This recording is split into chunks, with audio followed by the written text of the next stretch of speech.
Hi everyone, I'm Orhan Arda. I'm an assistant professor at the University of Amsterdam and University of Leuven. And what I want to talk about is briefly summarize some of my studies in the past years and show how we translate them into practice and develop some resources that can be used in multilingual settings. First, brief context. My research is mostly focused on Flanders, Belgium, and it's a country that has large ethnic inequalities. While Belgium is a bilingual country, it has only two monolingual education systems in Dutch and French. And bilingual education projects, yeah, they exist, but they are very small-scaled projects, not institutionalized. Well, in 2010 already, my experience in schools was that we knew that schools were monolingual, but how was this imposed? Which strategies were used to impose monolingualism on multilingual children? And in the case of Turkish-speaking children, well, the most important thing was that the benefits of bilingualism were completely unknown for both teachers and the pupils themselves. And pupils were, their languages were excluded from school, which by all means necessary, by punishing them even if they're speaking their mother tongue, by discouraging them to speak their mother tongue, etc. Or even by forbidding resources, books, or newspapers in, let's say, Turkish. And we had to do clearly with an issue of institutional racism, because this was not true for other languages. For instance, languages such as English and French were not only allowed, but they were also taught at schools as being valuable languages. So it was mostly about the mother tongues of colored children we speak of, that were forbidden in schools and that were excluded. And bad news was that these types of institutional racism was internalized. Colored pupils themselves, Turkish pupils themselves, believed that their mother tongue was inferior, and their parents as well, and they were actually demanding for more monolingualism in schools, which was shocking to see. And in those multilingual schools, you would see everywhere signs like this, who almost in each room and almost in the hallways that put hier praten we Nederlands, we only speak Dutch here, or ieder zijn verhaal samen eental. Everybody has a story, but together we speak only one language here in school. Not only was this directed towards the pupils, but also parents. You will see this in a lot of places in Belgium, where the school would put a large banner, and where they say, in het belang van uw kind spreken wij hier Nederlands, uitroepteken, u toch ook. So, we only speak Dutch and you should do that as well. In the interest of your child. In the interest of your child, not because we are whatever. In other more recent publication, well, the teachers and schools, they do this not because they are evil. They do this because they really believe that it's good for their children. And, well, I examined whether this is the case, is it the case that students, for instance, who speak more frequently Turkish with their parents or at school, do they perform worse? Or is their well-being lower than others?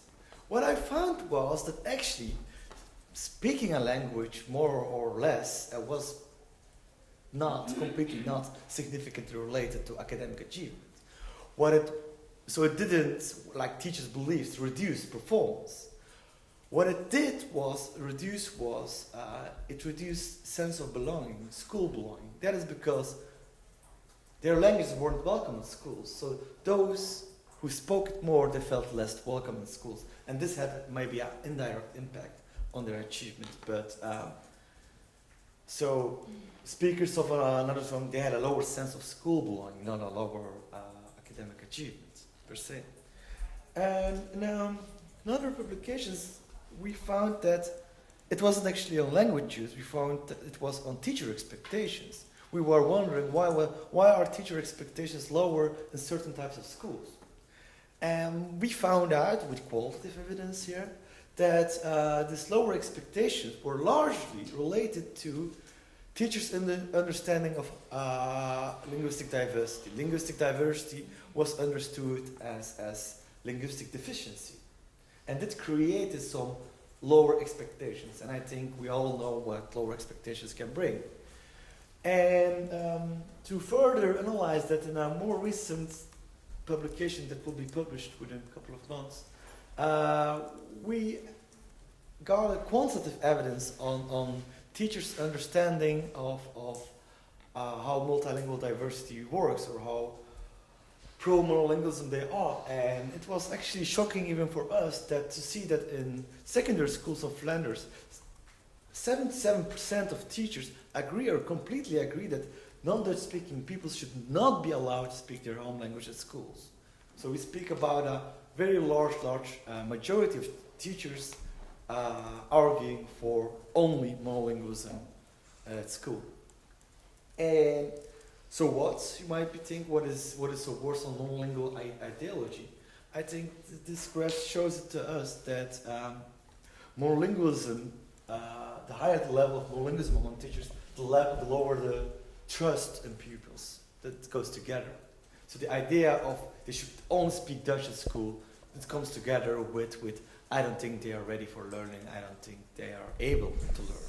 And this goes together. And I'm not implying that there's a causal relationship here, it's just correlation. But it gives us an implication about what can go wrong with monolingualism.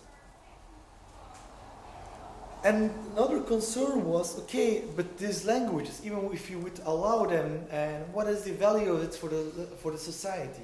Well, I couldn't do this research in Europe, but in the United States, we found out that immigrant languages, in this case Spanish, had a huge economic benefit as well. That is that Latina children who spoke equally their mother tongue and who were raised bilingual earned much more than Latino or Latina children who were assimilated to English only.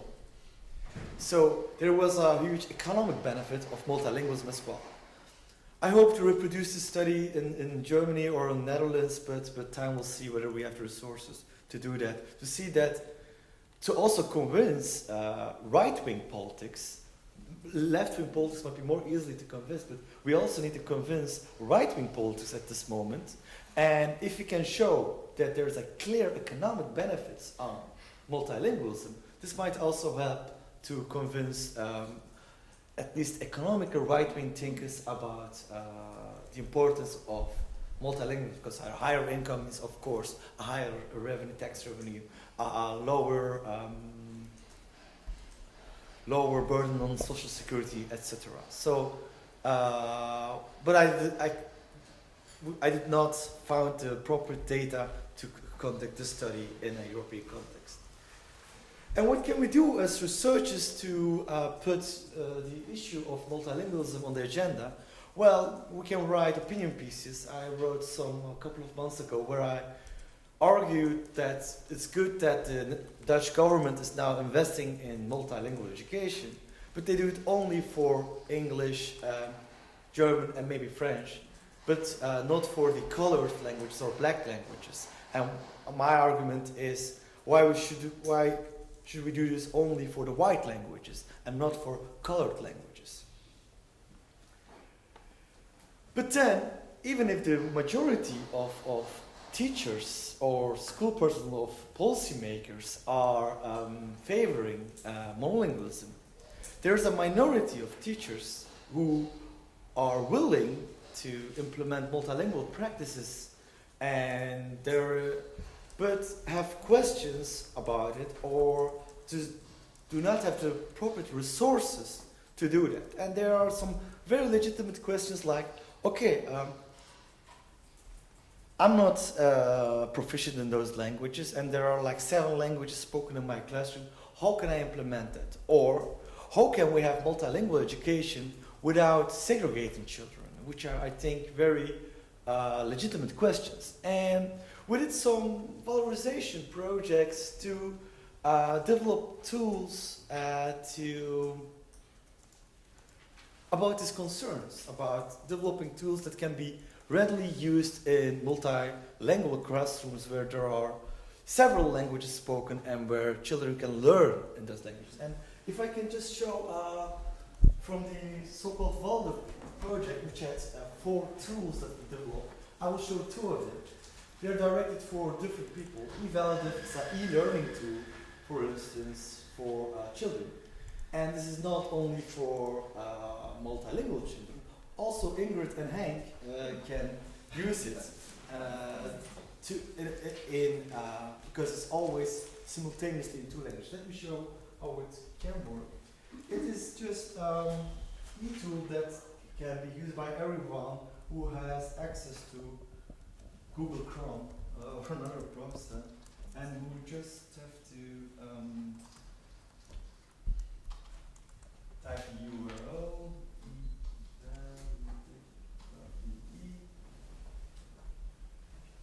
and they have a login. If you want to have a login, you can get a login, and my login is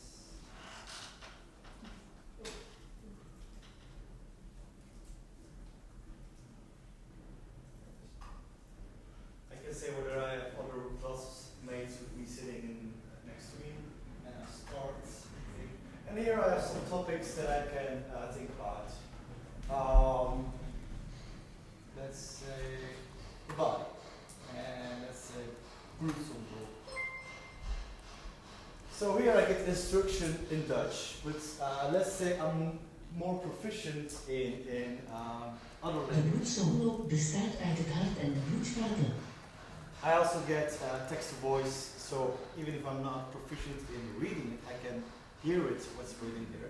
But I can always switch to my mother tongue or another language, for instance in Turkish, and I get the same information. Kalp ulaşımı, kalp ve kan damarlarından oluşmaktadır.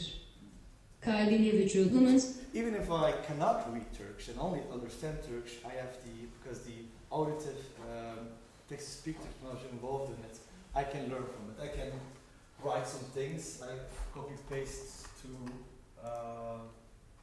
the air, or I can write things, I can take notes, I can continue, I can... şimdi kalbin her bir parçasını Je weet nu dat elk onderdeel van het hart... I can make exercises and things like that to...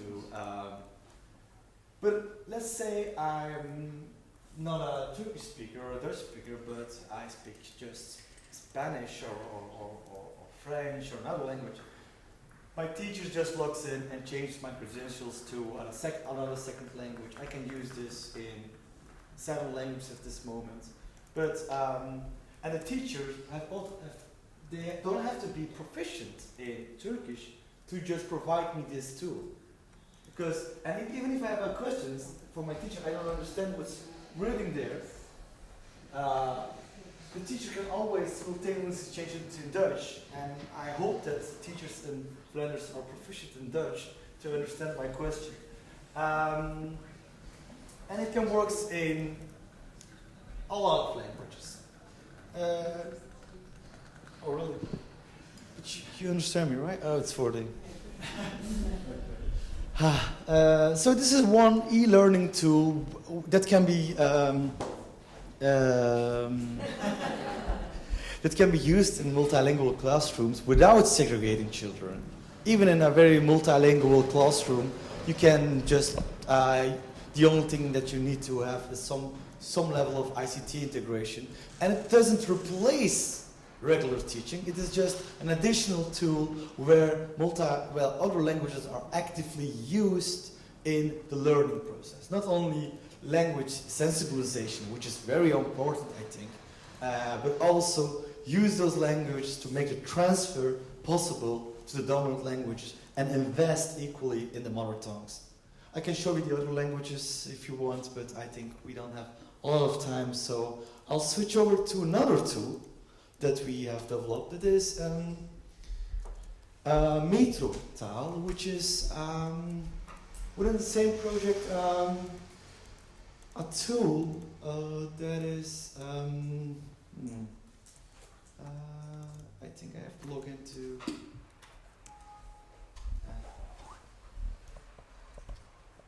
which is also easily accessible with the browser. And it is a tool to give teachers, but other people as well, to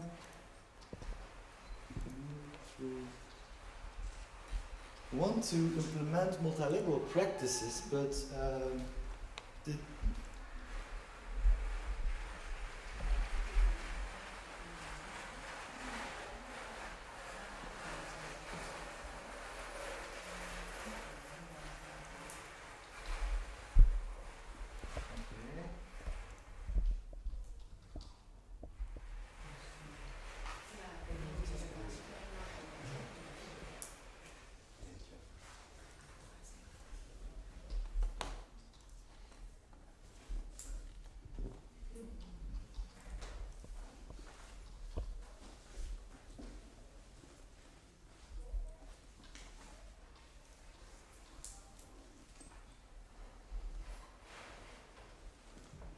yes, access. So it's a concept of learning where multilingualism and implementing multilingual learning is shown as a map of taking the metro, taking the... And you can start in each station that you want, and you can develop ways to learn how to deal with multilingualism, to support multilingual classrooms. For instance, let's say, unveiling a positive class climate, a safe and positive class climate. Teachers get the importance of why it's needed to have a positive class climate on multilingualism.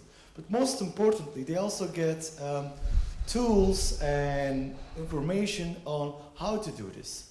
And for instance, one way is using talimposters, language posters in their classroom. And there's a link to all kinds of YouTube videos to learn how to use talimposters for this is, what is it? Vaderdag version. Saying something for Father's Day in their mother tongue, etc.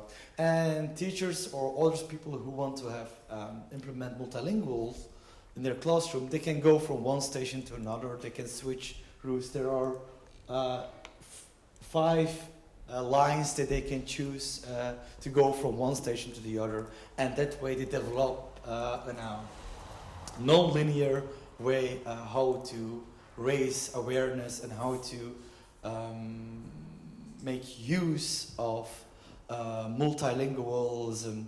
And in that way we want to not only create opportunities to implement multilingualism in classrooms, we also want to change the very negative climate about multilingualism that we have seen in my research by giving them practices how to implement it, by showing them that it is possible. We hope that if we take away the concerns about segregation, if we take the concerns about how to implement in a very multilingual present, we hope at least, that we can change the ideologies, monolingual ideologies and monolingual beliefs among teachers. And actually the first results of the study we have did this for instance in 30 schools, and we compared with other 30 schools where there we have only monolingual policies, and we see that we can really change schools and we can adapt ways to implement multilingual education.